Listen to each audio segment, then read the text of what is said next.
உங்க எல்லாருக்குமே ஹிட்லரை தெரிஞ்சிருக்கும்னு நினைக்கிறேன். அச்சுச்சோ அவரா பயங்கரமானவராச்சே, அவர்ல கொஞ்சம் ஜாக்கிரதையா இருங்கப்பா.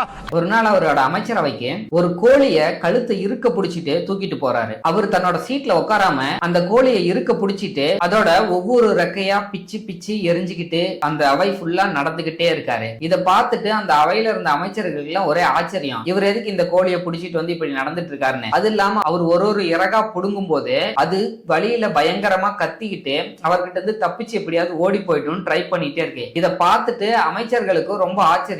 ஏன் இவரு இந்த கோழி இப்படி சித்திரவதை பண்றாரு அப்படின்னு சொல்லி. ஆனா கேட்கறதுக்கு யாருக்குமே தைரியம் இல்ல. அதுலயும் ஒருத்தன் தனக்கு தைரியத்தை வர வச்சுக்கிட்டு ஹிட்லரை பார்த்து ஏன் அந்த கோழி இப்படி சித்திரவதை பண்றீங்க அப்படின்னு சொல்லி. ஆனா அவர் எந்த பதிலுமே சொல்லாம அந்த கோழியில இருந்த எல்லா ரெக்கையும் பிச்சுட்டு அதுக்கப்புறம் அந்த கோழிய தூரமா விட்டுட்டாரு. அதுக்கப்புறம் தன்னோட பாக்கெட்ல இருந்து சில தானியங்களை எடுத்து அந்த கோழி கிட்ட தூக்கி போடுறாரு. அந்த கோழியும் பசியோட கொத்தி கொத்தி சாப்பிடுது. அவர் போட்ட சில தானியங்களை அதை சாப்பிட்டு முடிச்ச உடனே திரும்பவும் தன்னோட பாக்கெட்ல இருந்து இன்னும் கொஞ்சம் தானியத்தை எடுத்து கையில நீட்டுறாரு, வந்து எடுத்துக்கோ அப்படின்னு சொல்லி. ஆரம்பத்துல அந்த கோழி யோசிச்சுட்டே நின்னு பார்த்துட்டு இருந்துட்டு சுத்தி சுத்தி திருப்பியும் ஹிட்லர் பக்கமா வந்து அந்த தானியத்தை திங்க ஆரம்பிச்சிருச்சு. இந்த அமைச்சரவையில இருந்தவங்க எல்லாருக்குமே ரொம்பவே ஆச்சரியம், எதுக்கு இவர் இப்படி பண்ணிட்டு இருக்காருன்னு. அந்த கோழி உங்ககிட்ட இருந்து தப்பிச்சு போகணும்னு அவ்வளவு ட்ரை பண்ணது, ஆனா இப்ப நீங்க வந்து தானியம் கொடுத்த உடனே இப்படி ஓடி வருதே உங்ககிட்ட, எதனால அப்படின்னு சொல்லி அந்த கூட்டத்துல இருந்து ஒருத்தர் கேட்டிருக்கான். அப்போ ஹிட்லர் சொல்றாரு, இந்த டெக்னாலஜி தான் நம்ம மக்கள் கிட்டையும் யூஸ் பண்ணிட்டு இருக்கோம். நம்மளோட பாஸ்ட்ல நம்ம நிறைய தப்பு பண்ணியிருந்தாலும்